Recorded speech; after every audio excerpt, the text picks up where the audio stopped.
ഹാക്കിങ്ങിനിരയായി നടി തൃഷയും. എക്സിലെ പോസ്റ്റുകൾ ശ്രദ്ധിക്കരുതെന്ന് താരം. തെന്നിന്ത്യൻ നടി തൃഷയുടെ എക്സ് അക്കൗണ്ട് ഹാക്ക് ചെയ്യപ്പെട്ടു.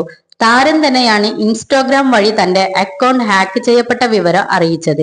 അക്കൗണ്ട് വീണ്ടെടുക്കാനുള്ള ശ്രമങ്ങൾ നടക്കുകയാണെന്നും തന്റെ അക്കൗണ്ടിൽ വരുന്ന പോസ്റ്റുകൾ ശ്രദ്ധിക്കരുതെന്നും അവർ ഇൻസ്റ്റാഗ്രാം സ്റ്റോറിയിൽ പറയുന്നു. ടൊവിനോ തോമസ് നായകനായ ഐഡന്റിറ്റി, അജിത്തിന്റെ വീടാമുയർച്ചി എന്നീ സിനിമകളിലാണ് ഈ വർഷം തൃഷയുടേതായി ഇതുവരെ റിലീസ് ചെയ്തത്. ജനുവരി 1 റിലീസ് ചെയ്ത ഐഡന്റിറ്റിയിൽ അലീഷ എന്ന കഥാപാത്രത്തെയാണ് നടി അവതരിപ്പിച്ചത്. വീടാമുയർച്ചയിൽ കയൽ എന്ന കഥാപാത്രത്തെയാണ് നടി അവതരിപ്പിച്ചത്. നടൻ അജിത്തിന്റെ ഭാര്യ വേഷത്തിലാണ് തൃഷ എത്തിയത്.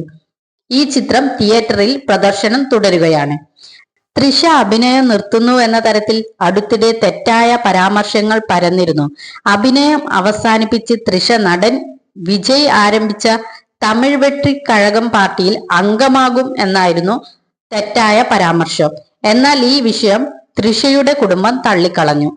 തൃഷ അഭിനയിച്ച 1/2 ഡസൻ സിനിമകളാണ് പുറത്തു വരാനുള്ളത്.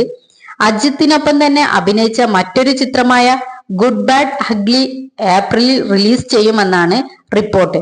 കൂടാതെ മണിരത്നം സംവിധാനം ചെയ്ത തഗ് ലൈഫ് എന്ന സിനിമയും വരാനുണ്ട്.